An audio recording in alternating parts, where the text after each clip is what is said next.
Let's go. Let's go. It's Gator Baby. It's Gator Baby. Now, Nate sent me a voice memo, as he always does every once in a while. He's like that. He likes sending little voice memos. Don't want to text and drive. I get it. I get it. He said, I need this play on here and this play only. And so we're going to talk about this play. And Nate, we're going to tell him what this play is called. Really, after we're done kind of talking about it and reminiscing about it, because we got a couple old plays. So, Nate, you want me to go in like chronological order or how you want it? Or you want to give like a little preface thing before I pull it up? What you want to do? All right. This is a play that the game winning play from from Sunday's Super Bowl. Uh Now, one of the things I noticed that when I seen this play and the formation and whatnot, it brought me back to last year's Super Bowl. Now, as a competitor and somebody that's played in the league, one of the things that it's saying, if it ain't broke, don't fix it. And one of the things that's very, very evident is that you always keep plays in your back pocket for specific moments and situations. Situational football is what we like to call it. And it's something that you practice every week. There's always a situation that's brought up every week. I'm saying a last minute, field goal, Geronimo is what they call it. Last play Hail Mary, last play defending it, prevent, in certain aspects. And you always keep certain plays in your back pocket. Now, the interesting thing about this play, this one in particular play, is that throughout the whole game, and I watched the whole game, they did not run this play not one time. They saved it for the right and perfect moment. 3 seconds left. This is the aspect of the game when it's called chess. See, and a lot of folks don't understand this. The game of football, basketball as well, baseball, but I'm going to stick to the sport that I played, and I have, an obscene amount of knowledge on, but I'm still learning. This one in particular play. This play, oh my gosh. You keep stuff in your back pocket that you know for a fact that when it's time, you're going to use it. At the right time, in the perfect moment, you're going to use it. And they use it at the perfect moment, which obviously was the game-winning moment. So let's go ahead. Can we look at the plays before?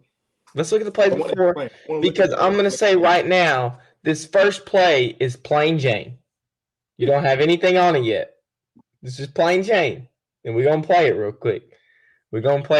Now, Nate, is there anything you want to say before? Yes. Let me go ahead. Explain this right now. Now, when you get into the red area, that's inside of the 10. Now, they're on the 5-yard line, and you see how Philadelphia's defense is playing. You can't play zone down here. You have to play man. Blitz coverage. In other words, you know what? You don't want to give the quarterback an opportunity to sit in the pocket and at halftime. So you want him to get the ball out quickly.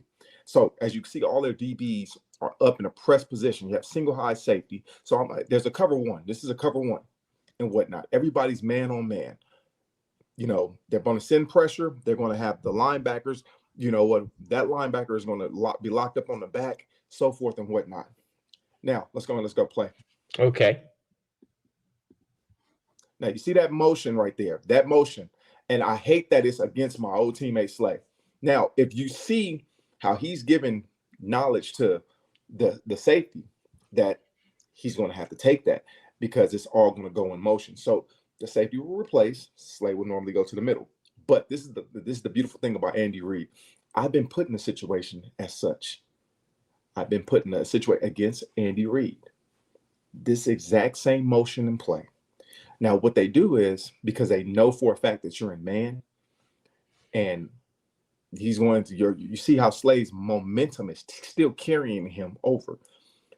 Kadarius Toney sticks his foot then in the ground and pivots right back out and comes out.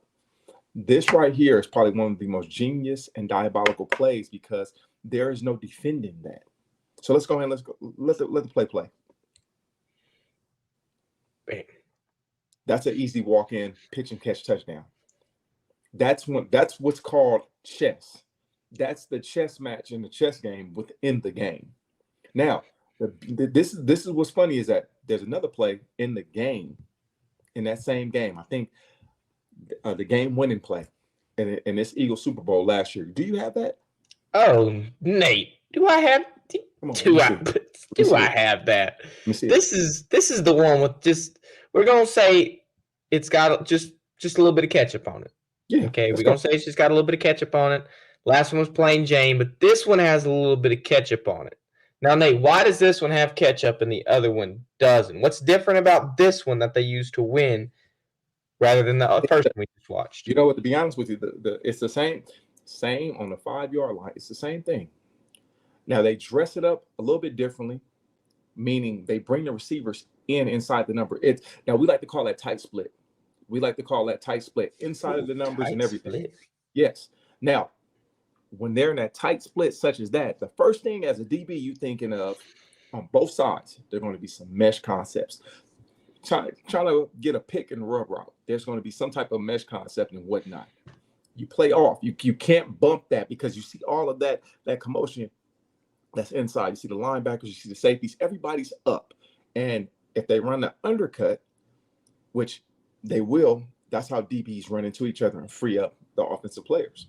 But this is a beautiful thing about it. And this is, again, Andy Reid playing the chess match within the game and whatnot. You're back on the 5 yard line and whatnot. You see where they're at. Same formation, tighter splits. Running Except back, yeah, on the flip. 5 yard line. Same formation, everything, just tighter. Now we're gonna see them come from up top. It's a different angle. All right. Bam. Got him. You see that? Man. Ooh. That was butter. Now that's the game winning touchdown, right? That's the game winning touchdown right there. That's the game winning touchdown. That's the deciding touchdown right there. Got him. Easy pitch and catch. That's the chess match within the game. So let's go to my Sunday's game.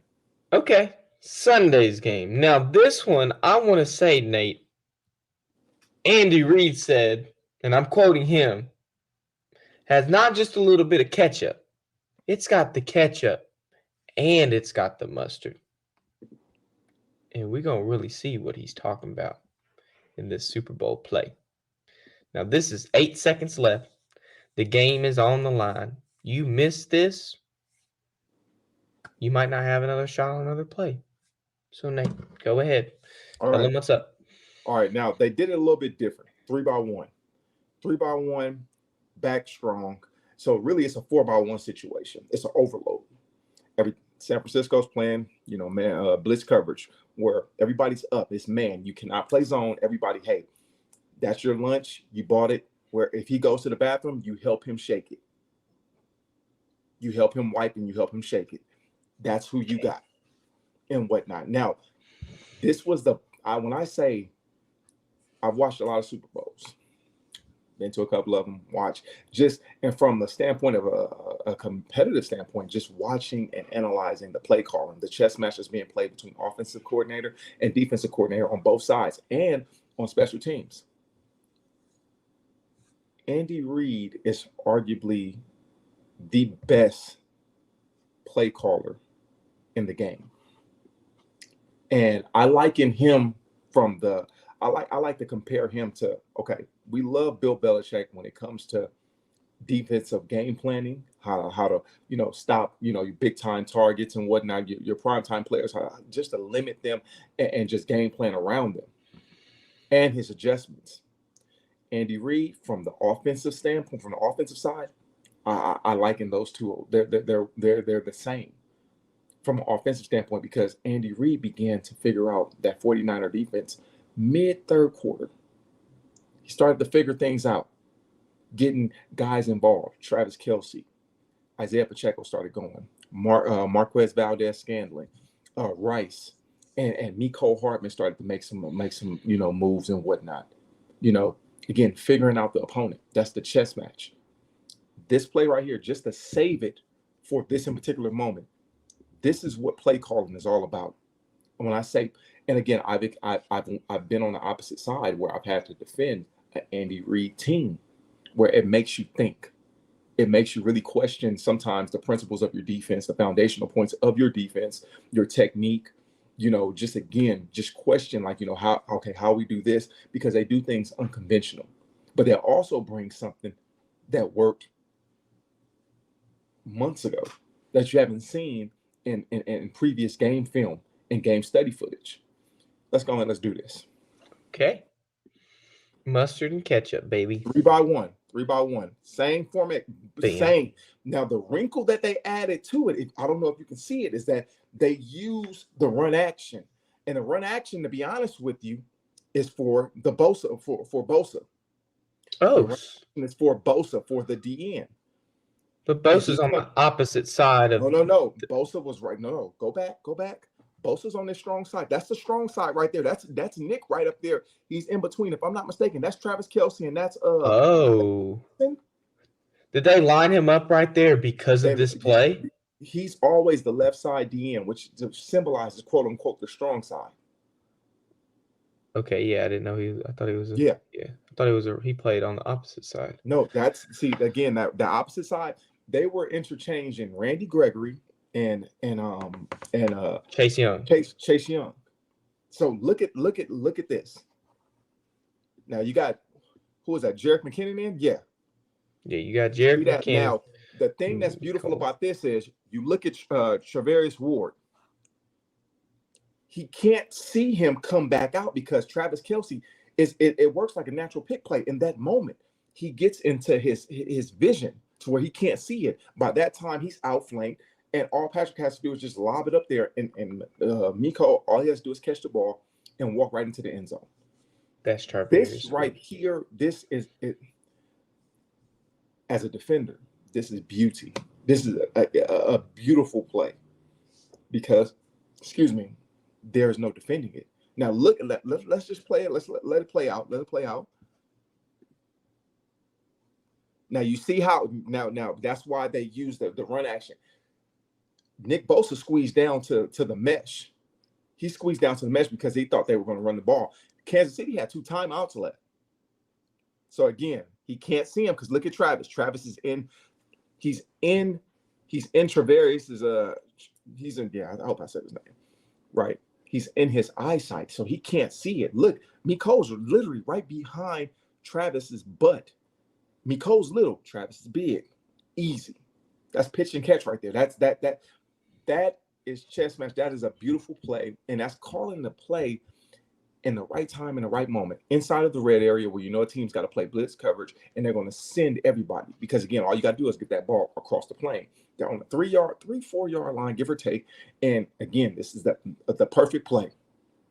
You see again, the pressure is going to the run because they're thinking it's a run. He pulls it, booyah. Everybody's all discombobulated, out of whack. Miko Hardman, he did what he's supposed to do.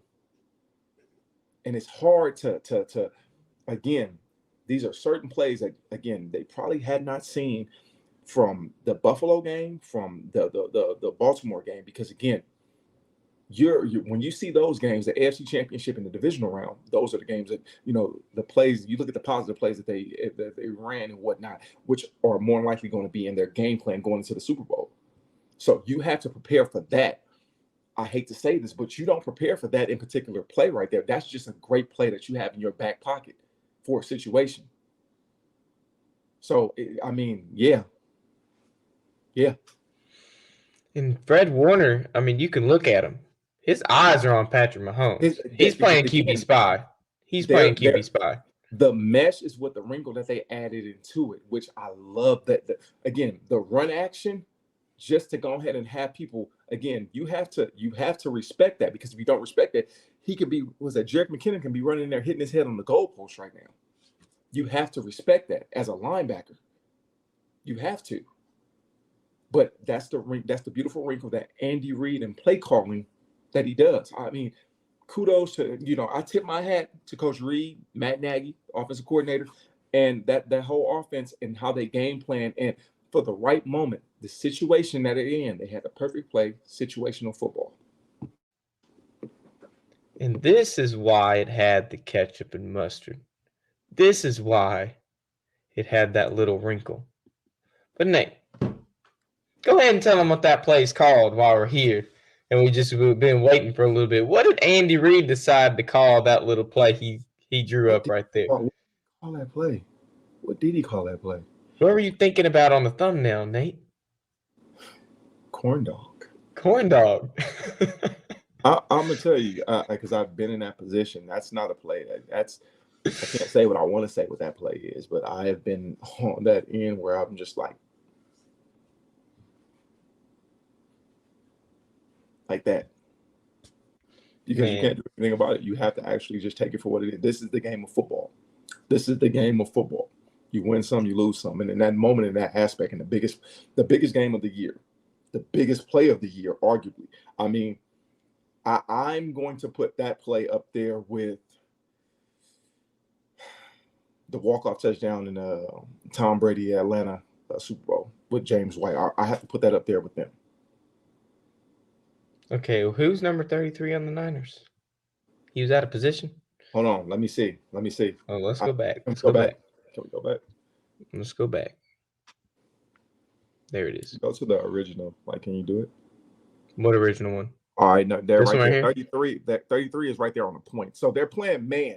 He's not okay. This is the thing. Number 33 is right there on top. He's pressing the point, which you see Travis Kelce is the point man. So he's locked in on that guy. He's Now, I don't man know on if he's Kelsey. supposed to be man on Kelsey, and it's supposed to be an in and out combo between Ward and the safety. I don't know who that safety is.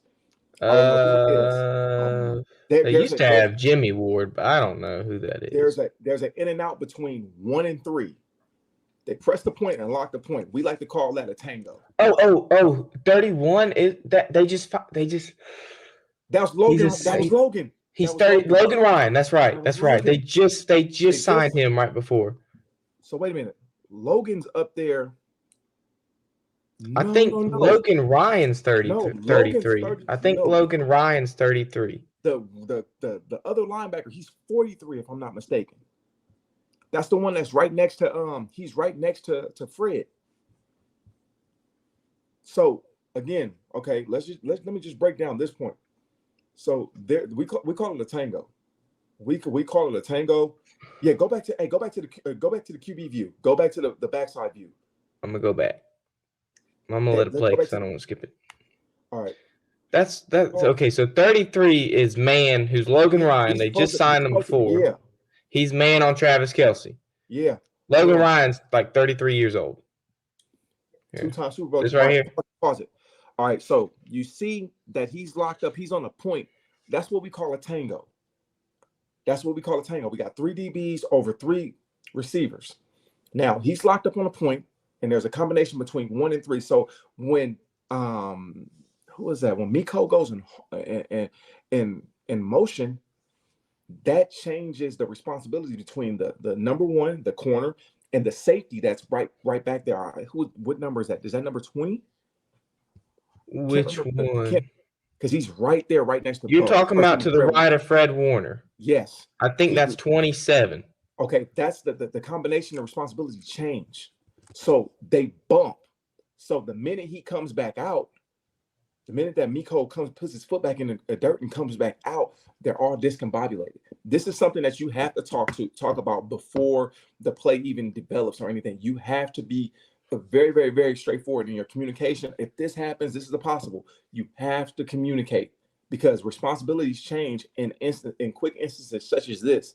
Again, motion is what really can throw a defense off. Motion, jet motion, regular motion, wide trade, formation shift. Everything that can throw a defense and the responsibilities off. So you have to be very communicative in certain situations. Situational football in itself is imperative, and this is a key component in situational football. Well, the motion gets them right. The motion is are they playing man? They're playing man. Like, are they playing man? And they get them. Yes, they get them as soon as they get it. But Nate, my question is, are you done with the play? No, go ahead. My question is, how do you stop Corndog? Man, that's how do you stop it? The thing about it, in my opinion, it's hard. You have to talk. That means responsibilities change. Possible. They weren't prepared for that in particular play because Kansas City hasn't done that play. Honestly, the last time probably since the last Super Bowl. No, they did it during the regular season. But again, this is one of those. Hey, we're gonna keep this in our back pocket. This is again, we're gonna keep this in our back pocket. When they did that, again, the responsibility is supposed to change. So when he went and then came back out, Ward should have been able to come down and beeline straight to him with 33 coming, bumping back out to Travis Kelce. But it didn't go that way. Because the minute he turned back around, they hiked the ball. And he was already going. He was in a full sprint. I know you say you don't play zone in a red zone offense. No. A zone flat, in my mind, would almost be the only thing that would combat Corndog. But then, okay, they come back Corndog. Then this is the wrinkle to Corndog. Travis Kelce got in the way. He'll just do a button hook and just sit, and then Patrick Mahomes will throw him a low ball right then and there. He'll just sit and he'll box out the defender.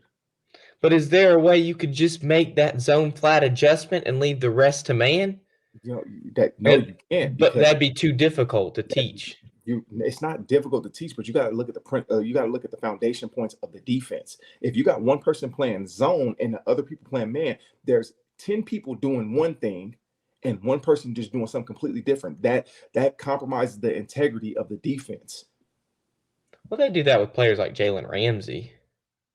But again, that's game planning, and we don't know necessarily what it is. And 90% of the time, when you get down in the red area, inside the 5 or inside the 10 and everything, it's going to be straight red 7, which is a double. It's cover 1. Excuse me, it's man, but you're going to be doubling somebody with the safeties. You got red 7. You got thunder blitz coverage, which is cover 0. You got him. I got him. That's it. There won't be no zone down there because they don't have to do much to score. You have to defend the goal. You have to step up and you got to challenge the receivers.